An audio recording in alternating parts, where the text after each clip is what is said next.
No Brasil são 34,7% de impostos. A média mundial é 6,7%. Então, o Brasil está cobrando demais para fazer uma saúde e, com isso, gastando muito mais com a saúde, porque se você não tem um remédio barato, principalmente o remédio básico, o remédio de longa duração, isso faz com que as pessoas vão no médico, tem a receita e depois não tem condições de comprar o remédio. E aí a doença, então, se alastra muito mais. Então, é aquela história de ficar o governo cobrando do governo mesmo. Então, gastando-se com a doença das pessoas, enquanto que você poderia fazer o preventivo, que é muito mais barato. O governo tem tomado medidas saudáveis, louváveis, importantes, em termos de desoneração de múltiplos setores importantes da atividade econômica, mas o pleito agora é justamente porque ele se debruce para a redução tão ampla quanto possível, se não a própria eliminação da tributação sobre medicamentos. Acho que isso é um problema, a gente tem que corrigir esse problema justamente por conta do sistema tributário ser regressivo, dele privilegiar o consumo. Ao privilegiar o consumo, acaba havendo uma distorção que faz com que aqueles que ganham menos paguem mais proporcionalmente e aqueles que ganham mais paguem menos proporcionalmente. A gente tem índices aí determinando que quem ganha até 2 salários mínimos paga cerca de 50% da renda em tributos, né? E quem ganha mais de 30 salários mínimos paga só 26. Então a gente tem uma inversão dessa questão tributária no sistema tributário brasileiro.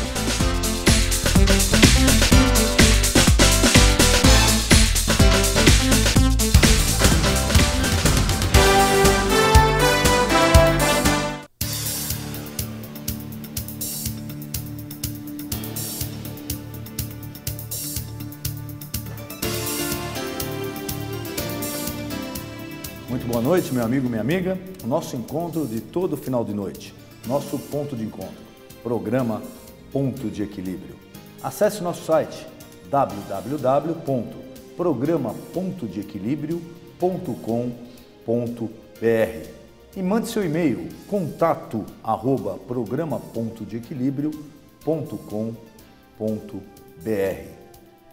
É com enorme prazer que nessa noite eu recebo Sérgio Mena Barreto, presidente da Abrafarma. Sérgio, muito obrigado por ter aceito o nosso convite. Obrigado, é um prazer recebê-lo aqui. E nós vamos falar sobre um tema que mexe com você, mexe com a sua saúde e mexe também com o seu bolso. Nós vamos falar, entre outras coisas, com o preço dos medicamentos no Brasil. Por que será que o medicamento no Brasil é tão caro? Por que será que o remédio no Brasil, mesmo para os remédios mais populares, acabam sendo caros? E o Sérgio tem expertise, tem conhecimento da matéria e vai nos esclarecer. Sérgio, primeira pergunta já direta ali, o soco no queixo. Por que o remédio no Brasil é tão caro? Conta pra gente. Você tem vários fatores. O remédio, você sabe como é que descobre um remédio? É um processo muito complicado, né? Dizem que de cada 10 mil moléculas, ou seja, de cada 10 mil pesquisas que existem, você vai fazer uma série de testes, aquilo vai se transformar em um produto. E cada pesquisa é caríssima. Caríssimo, tem que caríssimo. dar uma palmatória. A gente agora está passando até pela famosa polêmica dos animais, né? Uma parte da pesquisa é feita em cachorro, é feita em camundongo. Depois você tem uma fase que é uma pesquisa laboratorial. As pessoas vão lá, se internam em hospitais ou em clínicas especializadas para testar o medicamento e elas vão passar por todo o teste para saber se aquela droga funciona. Então você tem uma série de custos aí naturais para você desenvolver um produto novo. E assim, eu trabalho nesse setor há 25 anos, eu sou absolutamente apaixonado pelo setor de saúde e do medicamento, que você consegue numa caixinha de remédio, às vezes restabelecer a vida da pessoa, ou seja, transformar, tira a pessoa da cama, tira a pessoa, às vezes a pessoa está quase inválida e o medicamento salva a vida da pessoa. É óbvio que isso aí tem um custo. E por que no Brasil, o Brasil é mais caro que os outros países? Porque tem um fator enorme que nós não temos no outro país, como os Estados Unidos, como a Europa, por exemplo, ou mesmo aqui, você vai para o Chile, que é a carga tributária sobre o medicamento, ou seja, os impostos. Come em tudo, é impressionante. Come em tudo. Tudo bem que a gente paga uma carga tributária enorme sobre carro, né? Paga a carga tributária grande sobre roupa, sapato, Agora, medicamento é um bem essencial. Você pode escolher não comprar um carro novo. É uma opção tua, né? Você pode escolher não comprar uma roupa nova, não comprar um sapato novo. Agora, o medicamento, não. Você tem aquela doença, você tem que tratar aquela doença. Então, você fica mais ou menos refém do medicamento, daquele preço daquele produto. E, infelizmente, no Brasil, o medicamento não é tratado como um bem essencial. Na maioria dos países do mundo, o imposto que se cobra sobre medicamento é 0. Ou, na média, é 6%. Ou seja, de cada $10, de cada 10 euros, se você for para a Europa, 6 euros vai ser um medicamento. Você sabe quanto é a carga tributária no Brasil? Sabe qual é a parcela que se cobra de imposto sobre medicamento no Brasil? Não tenho ideia, mas pelo que você está falando, é bem superior à média mundial, né? 34%. Quer dizer, 34% contra uma média mundial de 6%. 6. Quer dizer, um medicamento que aqui no Brasil, vamos supor, um medicamento caro, que custa R$100, praticamente R$35 você deixou com o governo. São impostos. Enquanto uma média mundial, no medicamento de R$100, você deixa R$6. Exatamente. Então, você tem um absurdo. Para você ter uma ideia, por exemplo, alimento, você tem uma parte dos alimentos, né, que compõe o que se chama de cesta básica. Sobre os alimentos é 7%. Né? E o medicamento nunca teve um tratamento melhor, ou seja, é considerado como um bem supérfluo. É muito estranho que, por exemplo, você paga... Aqui em São Paulo, nós estamos em São Paulo, então 18% é o imposto de São Paulo. Né? Dos 34%, 18% é de São Paulo. O ICMS. O ICMS. Mas, por exemplo, sobre carro, é 12%. O remédio é mais caro que o carro. Sobre diamantes e esmeraldas, 1,5%. Cavalo puro sangue, 7%. Helicóptero, 4%. Então, assim, você paga 18% sobre medicamento. E se você for comprar uma joia, numa joalheria, nada contra quem gosta de joias. Mas é uma opção da pessoa, tanto de quem, se tem muito dinheiro ou gosta ou não, não temos nada contra a pessoa que queira gastar seu dinheiro. Exatamente. Mas o que não dá é o que você acabou de falar. O remédio não é uma opção do doente. O remédio não é opção. Exatamente. Ele fala, eu acho que eu vou tomar o remédio ou não vou tomar. É uma prescrição médica que ele tem que tomar o remédio. É isso mesmo. É um bem essencial. Então, assim, o que nós estamos discutindo no Brasil e que precisamos discutir, a sociedade tem que acordar para isso, é cobrar dos governantes, cobrar dos que fazem as leis, cobrar do Poder Executivo, ou seja, os que gerenciam o Poder Executivo, os que comandam o Poder Executivo, é transformar o medicamento num bem essencial. Porque isso não é uma questão de... não é uma discussão boba, é uma questão de justiça social. Quanto mais pobre a pessoa é, mais pesa os 34%. Lógico. Né? Se você tem mais recursos, ganha bem, você tem hipertensão, você ganha, sei lá, R$10.000, vamos supor, aquele tratamento de hipertensão vai custar a mesma coisa para uma dona de casa que ganha um salário mínimo, que ganha R$600. Logo, óbvio, vai pesar mais para quem ganha salário mínimo, vai pesar menos. A doença é a mesma, o medicamento é o mesmo. Então, quanto menos condição financeira a pessoa tem, pior para ela, ou seja, é uma questão de justiça social realmente. Muito se falou, tinham projetos. Primeiro teve aquela parte do tal do medicamento genérico, que surtiu um efeito, bem, hoje é inquestionável. Excelente. Mas as pessoas, às vezes, eu noto que elas misturam, Sérgio. Elas acharam que com a história do genérico iria diminuir porque se tratava do imposto, quando na verdade não é isso. É verdade. Na verdade, o genérico é uma outra coisa, que se pagava os royalties, etc. O genérico é uma lógica que existe hoje no mundo inteiro. Aquela pesquisa, aquela empresa indústria farmacêutica, que eu estava contando antes, que investiu muito dinheiro em descobrir um medicamento, ela gastou milhões, e cada 10 mil vira um. Ela tem um tempo, ela pode explorar o medicamento, ou seja, pode vender por um preço que ela registra durante X anos, 20 anos. Então ela tem uma patente, chama patente. Se a patente durante 20 anos, exatamente, ela que pode explorar aquela... Porque é lógico. E é justo. Claro, ela tem que remunerar, exatamente. A maior empregadora de prêmios Nobel de Química, Física é a indústria farmacêutica. Né? Todos aqueles que a gente vê, ganhou o prêmio Nobel, todos são empregados da indústria farmacêutica. E passam o tempo inteiro tentando descobrir coisas novas, maneiras de tratar melhor o sopro do coração, maneira de tratar melhor um câncer, tratar melhor uma disfunção hormonal. Então tem uma fase, X anos, 20 anos, que você pode explorar, que é a tal da patente. Quando acaba essa patente, aí entra o genérico. O genérico, ele não é mais barato porque ele paga menos imposto. Ele paga tão imposto quanto. Exatamente. Agora, como ele não investiu na pesquisa, Você não tem esse custo, ele não carrega o custo da pesquisa. Ele nem carrega o custo da propaganda do médico, que o laboratório vai no médico e mostrar, doutor, esse medicamento aqui é novo, serve para isso. Então ele não tem esse custo. Então ele custa 40% a 50% mais barato do que o medicamento de referência. Agora imagine que se 34% são impostos, o genérico podia custar 70%, mas 80% mais barato que o medicamento de referência. Essa conta que você estava falando, eu estava fazendo essa conta. Se o genérico tivesse uma isenção tributária, quer dizer, ele já não tem o custo lá da pesquisa. Isso. Se ele tiver uma isenção tributária, então, de 100 ele cairia o quê? Para 20. Exatamente. Olha o benefício aí para a população, Exatamente. Principalmente para a população mais carente. É isso mesmo. Então, assim, essa lógica, hoje o medicamento genérico, você vai nos Estados Unidos, 70%, 80% das vendas nos Estados Unidos são de medicamento genérico. Porque você tem essa lógica de o imposto não ser nada. Por exemplo, nos Estados Unidos não existe o IVA, que é o ICMS do Brasil. Não existe, você não paga para o Estado.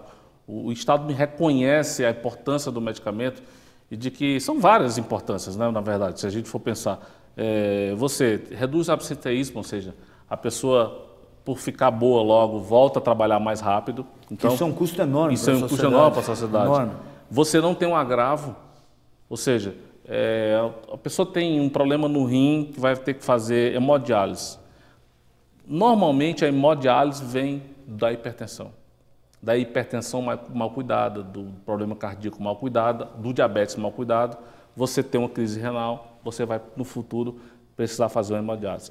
O transplante cardíaco, né, ou a cirurgia de implante de ponte de safena, né, geralmente vem da hipertensão mal cuidado, do diabetes mal cuidado, ou seja, de agravos que você podia cuidar se você fizesse o tratamento básico. Então você tem no Brasil, é paradoxal, você tem um produto, você às vezes tem um plano de saúde, você pode ir no médico, o médico, vai fazer uma tomografia, paga, o plano de saúde paga o tomógrafo, você vai no SUS mesmo, você enfrenta uma fila, mas conta o tomógrafo, o médico diz, olha, você tem uma doença tal, agora você precisa tomar um remédio. Aí o governo nem te cobre o medicamento, porque o plano de assistência do SUS é básico, né, da farmácia popular é básico. Tem pouca coisa, né?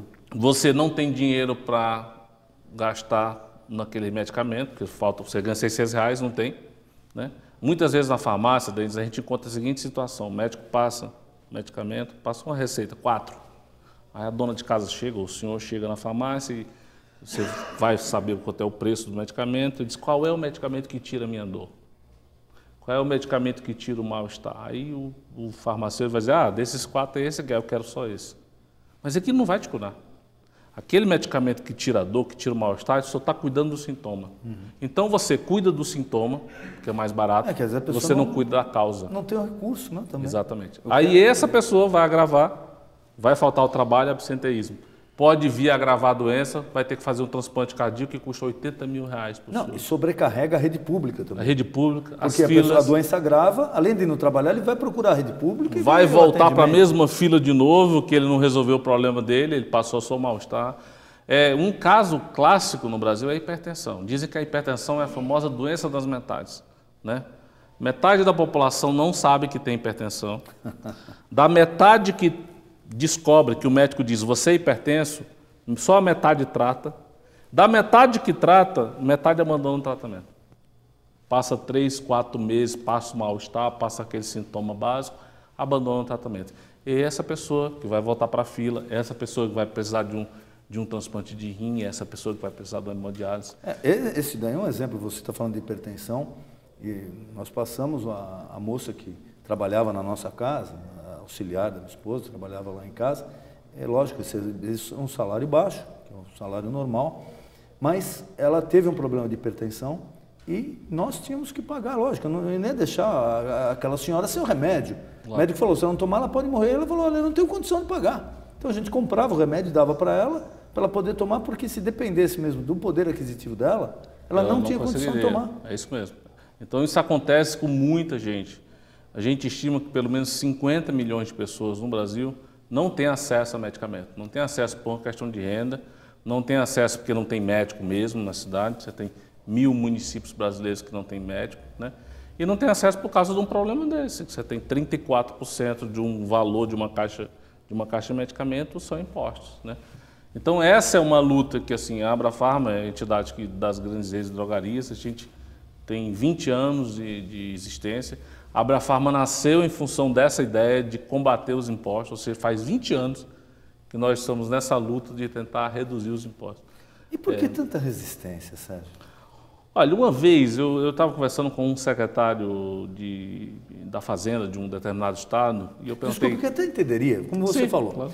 Se tem resistência, olha, eu não quero diminuir o imposto do automóvel importado, não quero resistir de uma roupa cara, tudo bem, a gente entende, porque quem compra tem condição de comprar. Agora, o que eu não entendo é uma resistência de se reduzir o imposto de medicamento. É verdade.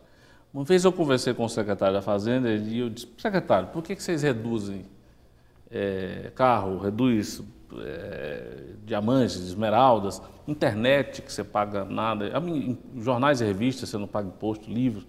Olha, porque você tem uma parte dessa sociedade organizada e vem e pressiona. Quem usa medicamento não é organizado. Né? Ou seja, então, infelizmente, o poder público só entende essa mensagem da pressão. Ou seja, de você juntar pessoas e pressionar.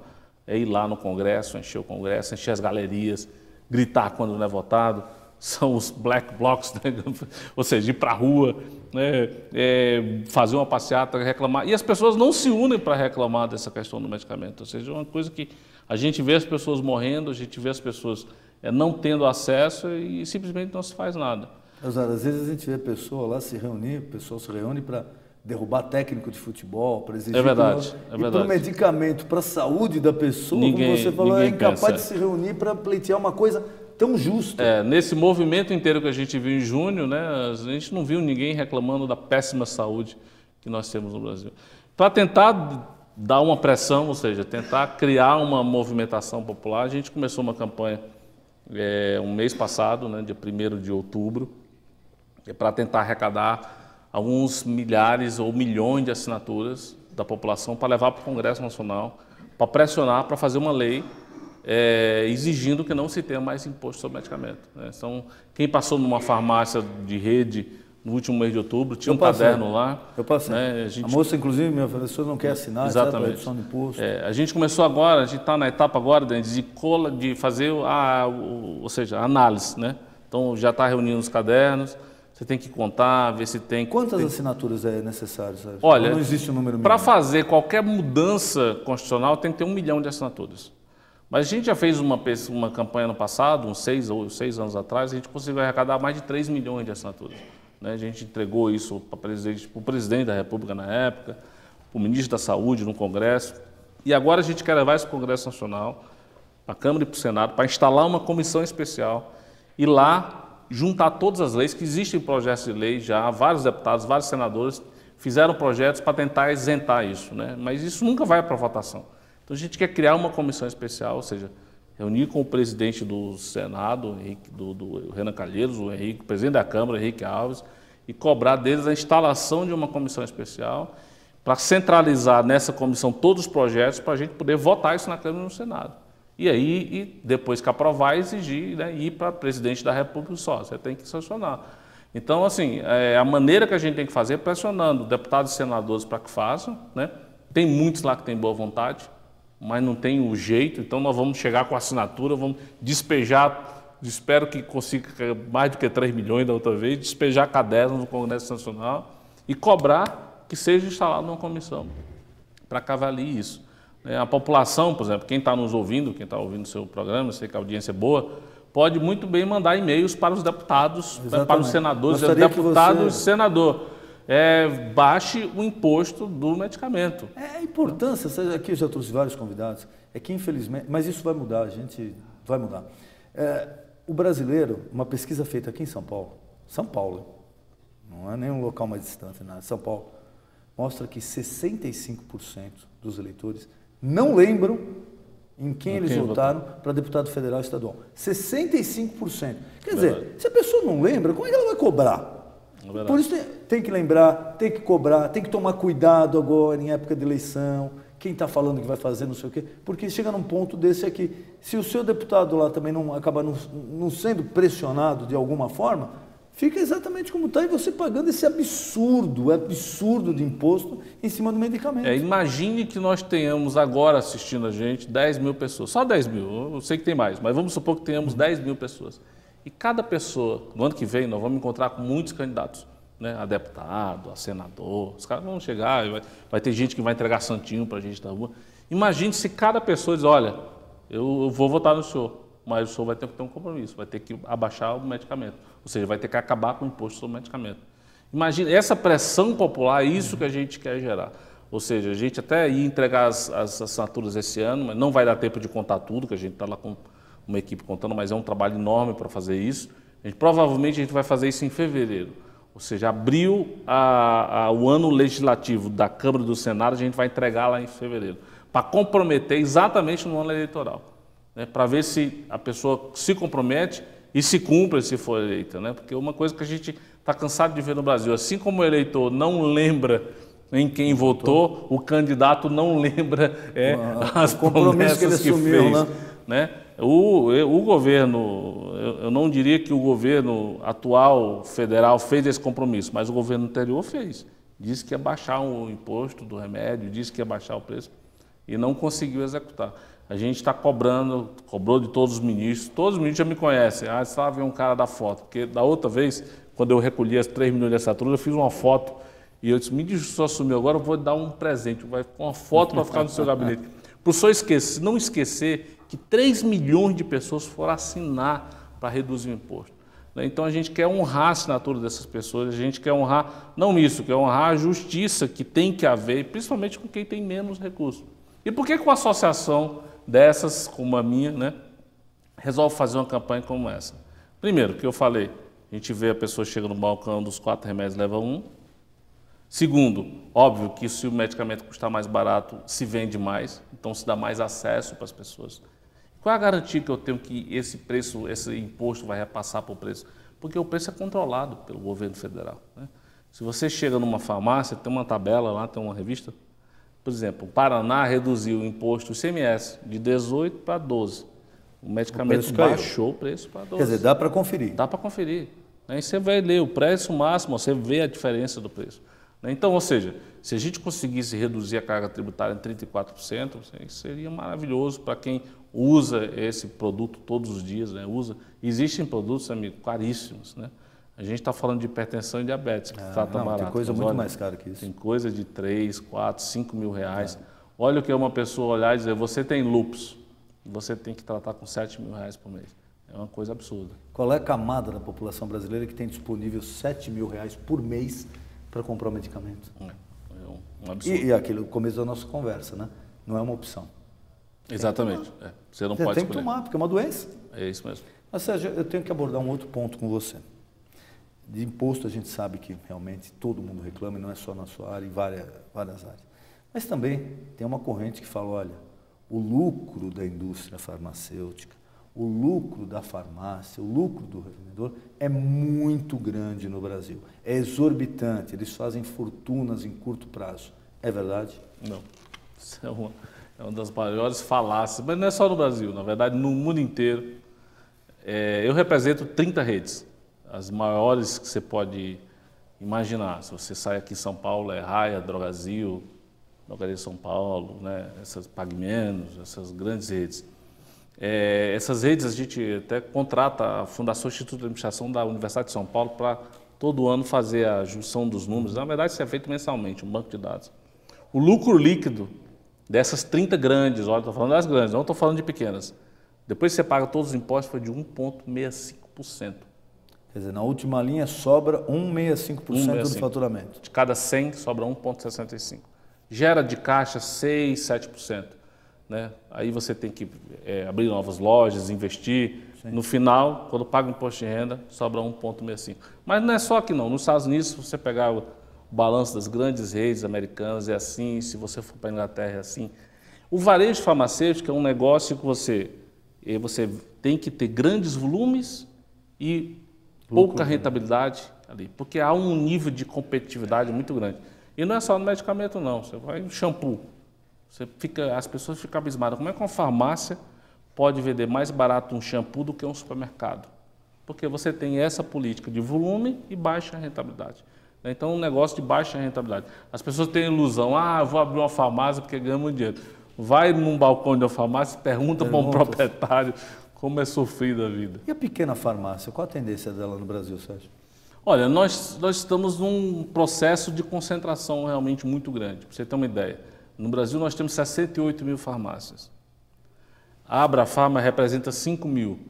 Essas 5 mil tem 40% do mercado. Se eu pego mais ou menos umas 12 mil farmácias, tem 53% do mercado. Aí você tem 50 mil farmácias, 55, tem que dividir a outra metade. Vai desaparecer a farmácia pequena? Não. A farmácia pequena que for bem administrada, atender bem o seu cliente, tiver um bom sistema de acompanhamento, ter um sistema de gestão de estoque, a gestão de estoque, a ruptura, como a gente chama, né? Não deixar faltar o produto, esse é o grande segredo desse negócio. Porque assim como o sujeito chega lá, o cidadão com 4 medicamentos numa receita, ele não compra, ele compra só um. Quando ele pode comprar os 4, se você não tiver os 4, ele deixa de comprar na sua farmácia. Então, mas isso é mais ou menos também como o mercado. Em qualquer local. Você vai lá, já não encontrou a coisa, vai um lugar onde eu encontro tudo. Então, a gestão de estoque é muito grande. E assim, tem alguns. Agora a gente está discutindo resíduo sólido, né? Medicamento que sobra na casa das pessoas. Se hoje já tem farmácia que você vai lá e entrega o medicamento que venceu, né? Tem várias redes aqui em São Paulo que fazem isso. Mas dentro da farmácia, 7% vence. 7% dos produtos. Então imagine, no Brasil... Mas e aí, o que ele faz? Venceu na farmácia dele. Ele perde. Ele perde? Perde. E não tem como devolver para o laboratório? Não tem, o laboratório não aceita a devolução. Né? Alguns fazem alguma negociação se você é muito grande, mas a farmácia pequena não consegue. Se você for na Europa, em Portugal, Espanha, o laboratório é obrigado por lei a receber. Aqui não, a pessoa perde. Então ainda tem esse custo que ele tem que carregar. Se ele não gerenciar bem o estoque, 7% de tudo que ele tem ali dentro da farmácia vai perder, vai vencer em algum momento, né, do tempo que o medicamento é útil. A venda fracionada, Sérgio? Era uma ideia boa, mas nós tivemos um problema no meio do caminho. Qual foi o problema? A Organização Mundial de Saúde, ela diz que a falsificação é a grande epidemia do tempo moderno. É uma luta. Hoje todos os países lutam contra a falsificação e a fraude do medicamento. Sabe o que é você comprar um medicamento e ele não ser um medicamento autêntico? Né? Tudo bem, tem gente que diz que o medicamento mais falsificado é o Viagra, mas você tem também medicamento para lúpus, para câncer, para diabetes. Teve casos aqui de câncer, até com pessoas presas, né? Exatamente. Então o que é que acontece? O mundo inteiro está assustado com isso, que as drogas hoje são tão falsificadas, tão bem feitas, que o laboratório que fabrica a original não consegue identificar, tem que mandar testar.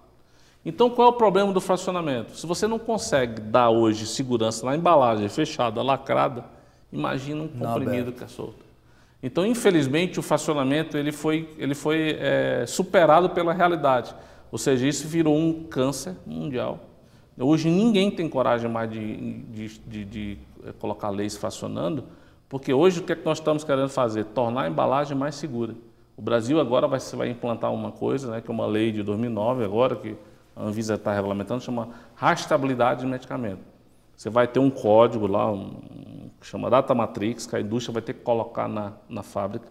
Esse código você vai ler no atacado, vai ler no varejo, e quando o cidadão chegar em casa, ele vai poder, com o celular, ler o código. Esse medicamento eu comprei na drogaria X. Foi fabricado em tal data. E é onde eu tinha que ter comprado mesmo. Então ele é um produto autêntico. Então isso é para dar mais segurança. Esse código só dá para colocar na embalagem, ou seja, você não consegue colocar no blister. Né?